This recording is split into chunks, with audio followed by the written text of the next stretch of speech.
रामू बहुत गरीब था। वो अपनी बेटी दिशा और अपनी बीवी तारा के साथ रहा करता था। रामू अपनी बेटी को स्कूल भेजना चाहता था, लेकिन गरीब होने की वजह से वो अपनी बेटी को कभी स्कूल नहीं भेज पाता। रामू अपने घर की आर्थिक व्यवस्था चलाने के लिए मजदूरों की तरह खेतों में काम किया करता। उसे जो भी छोटा मोटा काम मिलता वो उसे करके अपने 2 वक्त के खाने का इंतजाम कर लिया करता। ऐसे ही एक रोज रामू खेती करके घर आता है। तभी उसकी बेटी बोलती है, पिताजी आप आ गए, मेरे लिए क्या लेकर आए? अपने पिताजी को माफ करना बेटी, पर आज भी तेरे पिताजी तेरे लिए कुछ नहीं ला पाए। पर मैं तुझसे वादा करता हूँ, एक दिन मैं तेरी इच्छा जरूर पूरी करूँगा। इतना बोलकर रामू अपनी आज की दिहाड़ी अपनी बीवी के हाथ में थमा देता है। अब हमेशा की तरह सुबह होते ही रामू काम के लिए निकल जाता है और आज भी उसे खेत में एक छोटा मोटा काम मिल जाता है। शाम को अपना काम करके रामू घर जा रहा होता है। तभी एक व्यक्ति अपने हाथों में सुनहरी मुर्गी लेकर आता है और रामू से बोलता है, भाई मेरा एक छोटा सा काम करोगे? कैसा काम साहब? ये मेरी सुनहरी मुर्गी है। मैं इसे अपने दोस्त के घर ले जा रहा था उसे गिफ्ट करने के लिए, परंतु अचानक से मेरे घर से फोन आ गया। मुझे पता चला कि मेरे बेटे की तबीयत बहुत खराब हो चुकी है, जिस वजह से मुझे घर वापस जाना पड़ रहा है। परंतु आज मेरे दोस्त का बर्थडे है, तो मुझे ये मुर्गी उसे गिफ्ट करनी है। अगर तुम ये सुनहरी मुर्गी मेरे दोस्त को दे आओगे तो मैं बदले में तुम्हें इसके पैसे दूंगा। पैसे का नाम सुनकर रामू खुश हो जाता है और उस आदमी से बोलता है, ठीक है साहब, आपका काम हो जाएगा। आप मुझे एड्रेस बता दीजिए। ठीक है, मैं तुम्हें एड्रेस देता हूँ, परंतु कल सुबह 10 बजे तुम मुझे इसी जगह पर मिलना। मैं अभी तुम्हें तुम्हारे पैसे नहीं दे सकता, परंतु कल सुबह मैं तुम्हें तुम्हारे पैसे दे दूंगा। इतना बोलकर वो आदमी रामू को वो सुनहरी मुर्गी देकर वहाँ से चला जाता है। रामू उस सुनहरी मुर्गी को लेकर चलने लगता है। तभी रास्ते में उसे किसी की आवाज सुनाई देती है, तुम अच्छे इंसान लगते हो, प्लीज मुझे उस पते पर मत छोड़ो, मुझे अपने पास रख लो और जिस आदमी ने तुम्हें मुझे सौंपा है उससे झूठ बोल दो कि मैं खो गई हूँ। अरे ये आवाज कैसी है जो मुझसे बात कर रही है, पर मुझे नजर क्यों नहीं आ रही? ये मैं हूँ रामू, तुम्हारे हाथों में सुनहरी मुर्गी। मुझे देखो, मैं तुमसे बात कर रही हूँ। अब रामू मुर्गी की तरफ देखता है और उससे बोलता है, ये कैसे मुमकिन हो सकता है? तुम तो एक मुर्गी हो और एक मुर्गी भला इंसान से कैसे बात कर सकती है? वैसे तुम देखने में भी बहुत अजीब हो। मैंने आज से पहले सुनहरी मुर्गी कभी नहीं देखी। हाँ, क्योंकि मैं कोई साधारण मुर्गी नहीं बल्कि एक जादुई मुर्गी हूँ। देखो प्लीज तुम मुझे उस आदमी के हाथों मत सौंपो, नहीं तो वो मुझे मार डालेगा। वो लोग बहुत लालची हैं। अगर मैंने तुम्हें बताए हुए पते पर नहीं छोड़ा तो वो आदमी मेरी जान ले लेगा। इतना बोलकर रामू सुनहरी मुर्गी की तरफ देखता है और कुछ देर सोचने के बाद सुनहरी मुर्गी को अपने साथ अपने घर ले जाता है और बोलता है, सुनहरी मुर्गी तुम फिक्र मत करो, अब से तुम मेरे पास ही रहोगी। कल सुबह जाकर मैं उस आदमी से बोल दूंगा कि जब मैं तुम्हें लेकर जा रहा था तब तुम भाग गईं। वैसे यहाँ मेरे अलावा मेरी बीवी और मेरी बेटी रहती है। पिताजी, इस मुर्गी से क्यों बात कर रहे हो आप? वो इसलिए बेटा क्योंकि ये मुर्गी बोलती है। ये सुनते ही तारा और दिशा दोनों हैरान हो जाते हैं। जिसके बाद तारा रामू से बोलती है, आप ये क्या कह रहे हैं? ये मुर्गी बोलती है? वैसे ये मुर्गी दिखने में काफी अद्भुत है। ऐसी मुर्गी मैंने आज से पहले कभी नहीं देखी। हाँ, क्योंकि मैं एक जादुई मुर्गी हूँ। मैं पहले एक तपस्वी बाबा के पास थी। उन्होंने अपनी तपस्या से मुझे सुनहरे रंग का बनाया और मेरे अंदर कुछ जादुई शक्तियाँ डाल दी। परंतु समय के साथ उनकी तबीयत खराब होने लगी, जिसके बाद मरने से पहले उन्होंने अपनी जान मुझ में डाल दी और मैं एक सुनहरी जादुई मुर्गी में तब्दील हो गई। परंतु मैं इस दुनिया की दुष्टता से अनजान थी। मैं इसी तरह से जंगल में घूम रही थी। तभी एक आदमी की नजर मुझ पर पड़ी और उसने मुझे उठा लिया। परंतु मैंने उसका भला चाहा और रोज उसे एक सोने का अंडा देने लगी।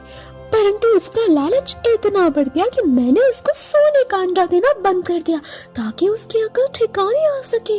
परंतु उसके बाद मुझे उसने एक कसाई के हाथों बेच दिया और रामू को सौंप दिया कि वो मुझे कसाई तक ले जाए ताकि वो मुझे मार सके।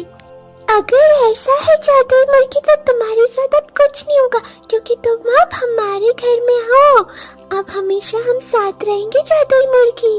अब इस तरह से दिशा उस मुर्गी के साथ खेलने लगती है, जिसके बाद तारा अकेले में रामू से बोलती है, ये तो आपने बहुत अच्छा किया कि इस मुर्गी की जान बचाने के लिए आप इस मुर्गी को इस घर में ले आए। लेकिन आज हम खाएंगे क्या? घर में अनाज नहीं है और ना ही पैसे जो मैं बाजार से राशन ला सकूं। तारा, तुम बिल्कुल सही कह रही हो। तुम यहीं रुकना, मैं कहीं से उधार राशन लेकर आता हूँ और जब मुझे पैसे मिलेंगे तो मैं वो पैसे चुका दूंगा। इतना बोलकर रामू वहाँ से जाने लगता है, लेकिन वो मुर्गी रामू का रास्ता रोक लेती है और उसे एक सोने का अंडा और बीज देकर उससे बोलती है, रामू, तुम और तुम्हारा परिवार बहुत अच्छा है। तुम लोगों ने मेरी जान बचाई, इसीलिए ये सोने का अंडा तुम रख लो और इस बीज को अपने घर के बाहर लगा देना। खेती करना, तब तक तुम इस बीज की खेती करोगे तुम्हें बहुत अच्छा इनाम मिलेगा। परंतु फिलहाल के लिए तुम पहले इस सोने के अंडे को बेच दो ताकि उनसे मिले पैसों से तुम अपने बीवी बच्चों का पेट भर सको। जादुई सुनहरी मुर्गी के बोलने पर रामू बिल्कुल ऐसा ही करता है और वो उसे सोने के अंडे को लेकर मार्केट में बेच आता है और घर के कुछ राशन ले आता है और घर आकर अपनी बीवी के साथ मिलकर खेती करता है। और अगली सुबह होते ही वह उसी आदमी से मिलने के लिए उस जगह पर पहुंच जाता है जहां वो आदमी पहले से ही रामू का इंतजार कर रहा होता है। रामू जैसे ही उसके पास पहुंचता है, वो आदमी रामू से बोलता है, क्यों भाई, मेरा काम हुआ या नहीं? माफ करना भाई साहब, पर मैं आपका ये छोटा सा काम नहीं कर सका। मैं जब उस मुर्गी को लेकर अपने साथ जा रहा था तभी मेरे सामने एक खतरनाक सांप आ गया और मेरे हाथ से वो मुर्गी छूट गई। उसके बाद मैंने उस मुर्गी को बहुत ढूंढा परंतु वो मुर्गी मुझे कहीं नहीं मिली। रामू की बात सुनकर उस आदमी को बहुत गुस्सा आता है और वो आदमी रामू को पीट कर वहाँ से चला जाता है। तो वहीं दूसरी ओर रामू जब अपने घर पहुँचता है तो वो देखता है कि उसने जिस बीज की खेती करी थी उस जमीन पर बहुत सारी सुनहरी मुर्गियां उत्पन्न हो चुकी हैं। ये देख रामू बहुत हैरान होता है और तभी वो जादुई सुनहरी मुर्गी रामू के पास आती है और उसकी चोटों को अपनी जादुई शक्तियों से ठीक करके रामू से बोलती है, रामू, तुम फिक्र मत करो, मेरे होते हुए अब तुम्हें कभी भी गरीबी का सामना नहीं करना पड़ेगा। परंतु एक बात हमेशा याद रखना, यदि तुमने लालच किया तो मैं तुमसे भी दूर चली जाऊंगी। अब मैं और क्या लालच करूंगा? बिना मांगे तुमने मुझे इतना सब कुछ दे दिया। मैंने रात को जो खेती करी थी वो सुनहरी मुर्गी की खेती हुई, वो भी रातों रात। ये देखकर तो मैं अचंभित रह गया और तुमने मेरी चोट भी ठीक कर दी। इन सुनहरी मुर्गियों को यदि मैं सुनार के पास जाकर बेचूंगा तो मुझे बहुत पैसे मिलेंगे, इतने पैसे कि मैं अपनी बेटी को एक अच्छे स्कूल में पढ़ा सकूंगा। मेरे सारे सपने पूरे कर दिए, मुझे अब कुछ नहीं चाहिए। जिसके बाद रामू अपने सभी सपने पूरे करता है और अपनी बेटी को एक बहुत अच्छे स्कूल में पढ़ने के लिए भेजता है और वो सभी एक साथ हंसी खुशी रहने लगते हैं। गरीब का जादुई सोने का हवाई जहाज। मीनल और सोनाली सगी बहनें होती हैं। मीनल की शादी गांव के गरीब लड़के रमेश से हो जाती है। उसका पति अपने हाथों से लकड़ी के खिलौने बनाने और बेचने का काम करता था और सोनाली का पति सुरेश उसी गांव में जमींदार का बेटा होता है। मीनल का पति रमेश बहुत ही खुदगर्ज और मेहनती होता है और सोनाली का पति सुरेश बिल्कुल निकम्मा और कामचोर होता है। एक दिन सोनाली मीनल के घर जाती है। अरे सोनाली, तुम आओ ना, बैठो। कितने दिनों बाद आज तुम मेरे घर आई हो। मैं इस झोपड़े में बैठने नहीं आई हूँ, बाहर मेरी एसी वाली कार खड़ी है, यहाँ कितनी गर्मी है। अच्छा हुआ बता दिया, वरना तो मुझे पता ही नहीं चलता। तुम तो रईस घराने की बहू हो, तुम्हें मैं अपनी छोटी सी झोपड़ी में कैसे बिठा सकती हूँ। मैं तो तुम्हें यहाँ न्योता देने आई थी, मेरे घर पर पार्टी है, तुम और तुम्हारे खिलौने बनाने वाला पति आना चाहो तो आ जाना। मैं अपने पति को बेइज्जत होते हुए नहीं देख सकती। मुझे तुम्हारे घर पर कोई पार्टी में नहीं आना है। मेरी गलती है, मैं बेकार में तुम्हारे यहाँ न्योता देने चली आई। सोनाली वहां से पैर पटक के जाने लगती है। तभी वहां रमेश अपने खिलौने बेचने का ठेला लेकर आ जाता है, लेकिन सोनाली उसे बिना देखे वहां से अपनी गाड़ी में बैठकर निकल जाती है। वो तो सोनाली थी ना, इतने गुस्से में यहाँ से क्यों जा रही थी? वो अपने आप को समझती क्या है? उसका पति पूरी तरह से निकम्मा है, फिर भी उसे इतना घमंड है। अभी वो नादान है, उसे ज्यादा दुनियादारी की समझ नहीं है। पता नहीं क्यों ये हमेशा हमारी बेइज्जती करने के लिए आ जाती है। मुझे नहीं जाना उसकी किसी पार्टी में। तुम्हें जाना चाहिए, और नहीं तो लोग क्या बोलेंगे? पूरे गांव में उसकी बदनामी होगी। आखिर वो है तो तुम्हारी छोटी बहन ना। मीनल ना चाहते हुए भी रमेश के जोर करने पर सोनाली की पार्टी में चली जाती है।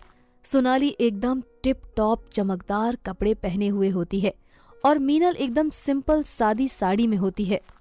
मुझे लगा तुम नहीं आओगी, वैसे आ ही गई हो तो खाना खाकर जाना। तुम्हें रोज रोज इतने प्रकार का खाना नहीं मिलता होगा ना। तुम समझती क्या हो अपने आप को? तुम्हारा निकम्मा पति अपने बाप के पैसों पर इतना इतराता है। अगर एक पैसा भी अपनी मेहनत का लाता ना तो मैं समझती। क्या बात है? क्या हो रहा है बहनों में? इस गरीब को तो मुझे अपनी बहन कहने में भी शर्म आती है।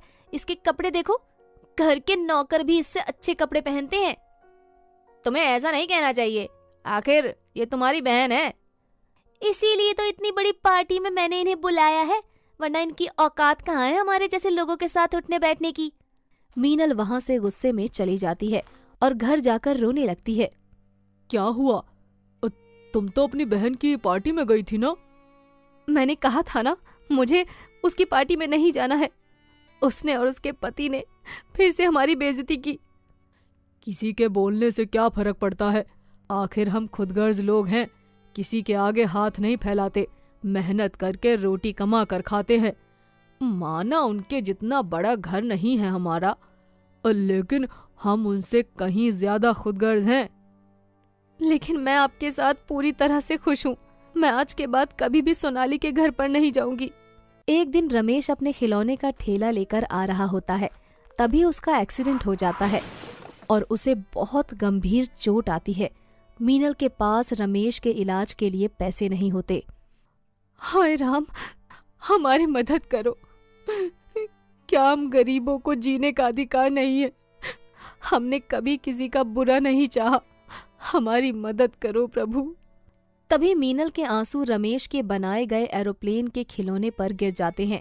मीनल के आंसू पड़ते ही वो एरोप्लेन चमकने लगता है और देखते ही देखते सोने का बन जाता है। ये क्या है? अचानक से ये एरोप्लेन सोने का कैसे बन गया? मीनल और चमचमाती एरोप्लेन को बगल में रखकर अपने पति के स्वस्थ होने की दुआ मांगने लगती है। एरोप्लेन से चमत्कारी किरणें निकलने लगती हैं और मीनल का पति बिल्कुल स्वस्थ हो जाता है। आप तो बिल्कुल ठीक हो गए, लेकिन ये जादू कैसे हुआ? मुझे ऐसा लगा कि कोई चमकती हुई जादुई शक्ति ने मुझे पूरी तरह से स्वस्थ कर दिया। तभी मीनल का ध्यान उस सोने के एरोप्लेन पर जाता है। उसे समझ में आ जाता है कि ये एरोप्लेन कोई खिलौना नहीं बल्कि जादुई सोने का एरोप्लेन है, जिसकी वजह से उसका पति बिल्कुल स्वस्थ हो गया है। ये किसका खिलौना है? ये तो बहुत महंगा लगता है, जैसे सोने का बना हो। सही कहा आपने, ये कोई मामूली एरोप्लेन नहीं बल्कि जादुई एरोप्लेन है। जब मैं तुम्हारे स्वस्थ हो जाने की कामना कर रही थी ना, ये अचानक कहीं से मेरे सर पर आकर गिरा। हो न हो, जरूर इस जादुई एरोप्लेन का कमाल होगा। मीनल उस जादुई एरोप्लेन से खाना मांगती है। तभी अचानक सोने के जादुई एरोप्लेन से चमत्कारी किरणें निकलती हैं और वहां पर ढेर सारा खाना आ जाता है। दोनों ये देखकर आश्चर्यचकित हो जाते हैं। ये कैसा जादू है? मैंने आज से पहले ऐसा कभी नहीं देखा। एरोप्लेन की मदद से हम जल्दी ही अमीर बन सकते हैं और उस सोनाली को मजा भी चखा सकते हैं।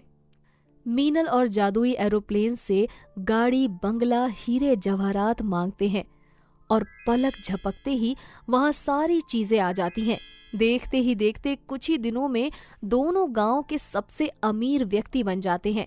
सोनाली को भी ये बात पता चलती है और वो मीनल का बंगला देखने आ जाती है। अब लग रही है तो मेरी बहन, तेरा बंगला मेरे बंगले से भी ज्यादा शानदार है। चमचमाती साड़ी तुझ पर बहुत जच रही है। अब क्यों आई है तू यहाँ? मैं तेरे जैसे रिश्तों को पैसों के मोल नहीं तोलती। चली जा यहाँ से। मैं तो बस यहाँ पर तेरा हाल चाल जानने आई थी। जा रही हूँ यहाँ से, फिर कभी इस चौखट पर कदम नहीं रखूंगी। सोनाली वहां से चली जाती है। क्या हुआ? तुम तो अपनी दीदी के घर गई थी ना, कुछ पता चला? अचानक से उनके पास इतना सारा धन कहाँ से आया? पैसा आते ही मीनल के रंग बदल गए हैं। उसने मुझे वहां बैठने तक नहीं बोला। बोलो मत। जब तुम अमीर हुआ करती थी तब मीनल से सीधे मुंह बात भी नहीं किया करती थी। मैं तो ये पता लगा कर रहूंगी, अचानक से रातों रात उनके पास इतना सारा धन कहाँ से आ गया। ऐसे ही कुछ दिन बीत जाते हैं। कुछ पारिवारिक कारणों की वजह से सोनाली के पति का सारा धन बिक जाता है और वो रोड पर आ जाते हैं। सुरेश के निकम्मे होने के कारण उसे कहीं भी काम नहीं मिलता। सुरेश और सोनाली रोड किनारे भीख मांगने लगते हैं।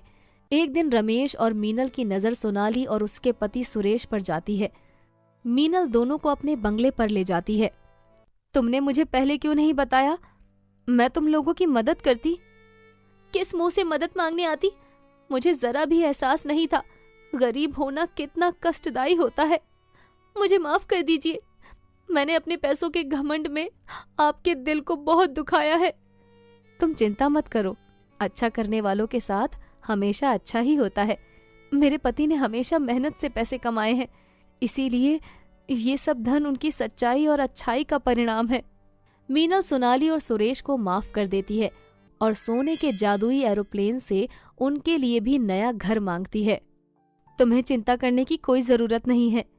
अब से तुम दोनों इस घर में रहना। मैं तुम्हारा किन शब्दों में धन्यवाद करूं? तुम्हें मेरा धन्यवाद करने की कोई जरूरत नहीं है।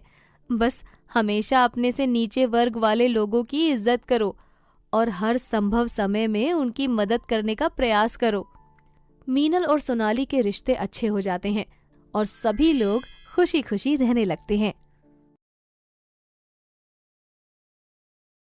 आशा अपनी बहू निशा के साथ रहा करती थी। आशा बहुत गरीब थी और बड़ी ही मुश्किलों से उसके बेटे अशोक की नौकरी लगी थी, जिस वजह से वो शहर में था और आशा अपनी बहू के साथ गांव में अपनी छोटी सी झोपड़ी में रहा करती थी। अशोक को गए अभी कुछ ही दिन हुए थे। घर में जो पैसे थे वो सारे आशा ने अशोक को दे दिए थे ताकि वो शहर में जा सके। मानसून का मौसम था और घर में राशन का एक दाना भी नहीं था, जिसके बाद आशा एक दिन अपनी बहू निशा से बोलती है, बहू, घर में राशन का एक दाना नहीं है और अशोक को गए हुए अभी 2 से 3 दिन हुए हैं। ना जाने इसकी सैलरी कब तक आएगी। अगर ऐसा ही चलता रहा ना तो हम दोनों सास बहू भूखी ही मर जाएंगी। इसीलिए मैं सोच रही हूँ कि जब तक अशोक की सैलरी नहीं आ जाती तब तक हम दोनों मिलकर कुछ काम कर लें। आप बिल्कुल सही कह रही हैं माँ जी। वैसे भी मानसून का मौसम आ रहा है, भारी वर्षा हो सकती है और अगर बारिश शुरू हो गई तो घर से निकलना बंद हो जाएगा। ऐसे में हम किसी से मदद भी नहीं ले पाएंगे। इससे तो अच्छा है कि हम कुछ काम कर लें। इतना बोलकर दोनों सास बहू काम ढूंढने के लिए निकल जाती हैं, लेकिन उन्हें अपने गांव में कोई काम नहीं मिलता। जिसके बाद आशा और निशा नदी पार करके पास वाले गांव में जाती है, जहां आशा को फैक्ट्री में तो निशा को एक कोठी में काम करने की जगह मिल जाती है। माँ जी, एक कोठी में मुझे काम मिल गया है। बहुत बड़ी कोठी है, पर मुझे सुबह जल्दी निकलना पड़ेगा क्योंकि उस गांव में जाने के लिए हमें नदी पार करनी पड़ेगी। ये तो बहुत अच्छी बात है बहू। मुझे भी उसी गांव की फैक्ट्री में काम मिल गया है। फैक्ट्री भी दूर है तो मैं सोच रही हूँ क्यों ना सुबह हम दोनों एक साथ जाएंगे और शाम को आते समय मैं तुझे नदी के पास मिल जाऊंगी। वहाँ से हम दोनों एक साथ मिलकर घर आ जाया करेंगे। आप सही बोल रहे हैं माँ जी।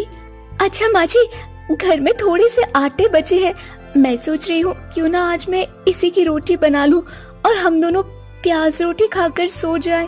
कल से जब मैं कोठी में काम करने जाया करूँगी तो वहाँ से आते हुए कोठी में जो भी खाना बचा करेगा वो घर ले आया करूँगी। अब इसी तरह से आशा सुबह उठकर फैक्ट्री के लिए चली जाती है, तो वहीं निशा भी नदी पार करके कोठी में काम करने के लिए चली जाती है। और रात को जब काम करके आती है तो कोठी से ही बचा हुआ खाना लेकर आ जाया करती है, जिसे खाकर दोनों सास बहू अपना पेट भर लिया करती है।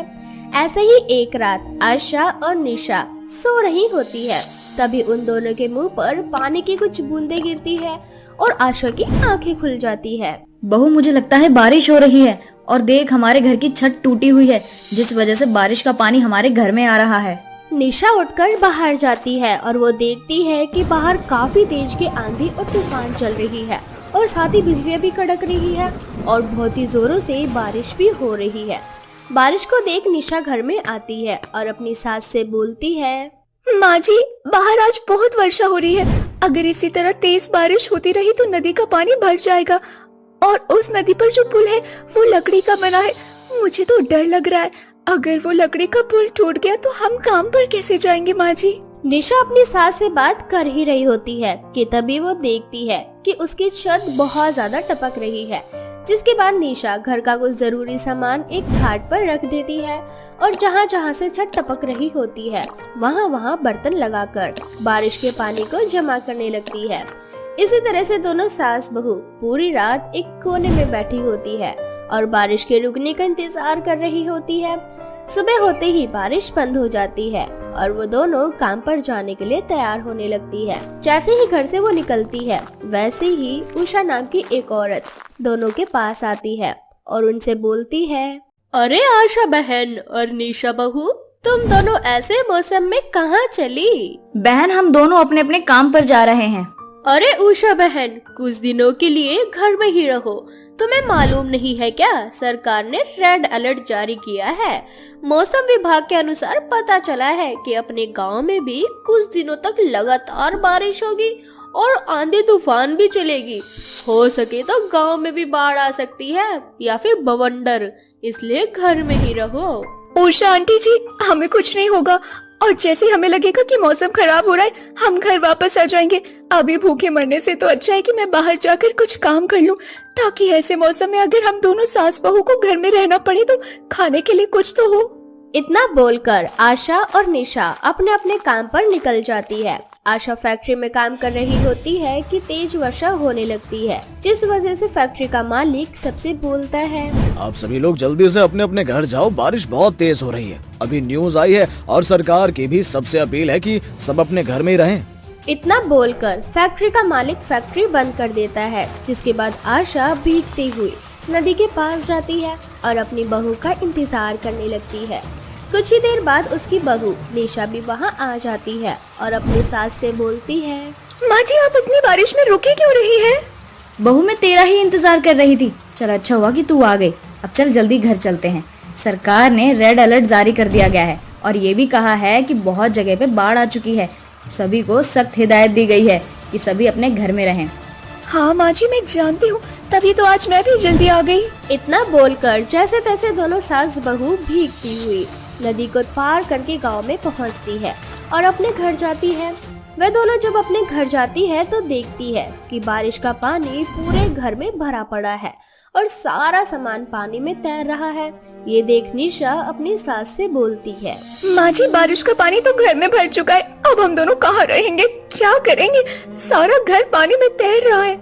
बहू, सबसे पहले तो घर की जो भी जरूरी चीजें हैं उन्हें खाट पे रख दे। अभी पानी ज्यादा नहीं भरा है, क्या पता बारिश रुक जाए। इतना बोलकर वो दोनों घर के कुछ जरूरी सामान लेकर घाट के ऊपर बैठ जाती हैं। लेकिन धीरे धीरे घर का पानी बहुत ज्यादा बढ़ जाता है और तेज आंधी तूफान चलने की वजह से उनकी घर की छत भी उड़ जाती है, जिसके बाद वो दोनों अपनी जान बचाने के लिए घर से बाहर जाती है। गांव में अब बाढ़ आ चुकी थी, कई लोग बाढ़ की चपेट में आ चुके थे, कितने ही लोग बाढ़ के पानी में बह चुके थे। किसी का सामान बाढ़ के पानी में बह रहा था तो कोई इंसान बाढ़ के पानी में बह रहा था। न जाने कितने ही लोग अपने बच्चों को कंधे पर लिए इधर उधर भटक रहे थे। उन्हीं में से थी आशा और निशा। देखते ही देखते बाढ़ का पानी इतना ज्यादा बढ़ जाता है कि आशा को सांस लेने में दिक्कत हो जाती है, क्योंकि आशा को तैरना नहीं आता था। इस वजह से वो पानी में डूबने लगती है। अपनी सास को पानी में डूबता देख वो जल्दी से अपनी सांस को पकड़ती है और लोगों से मदद की गुहार लगाती है। कोई है, हमारी मदद करो। मेरी सास की तबीयत बहुत खराब हो चुकी है, कोई हमारी मदद करो।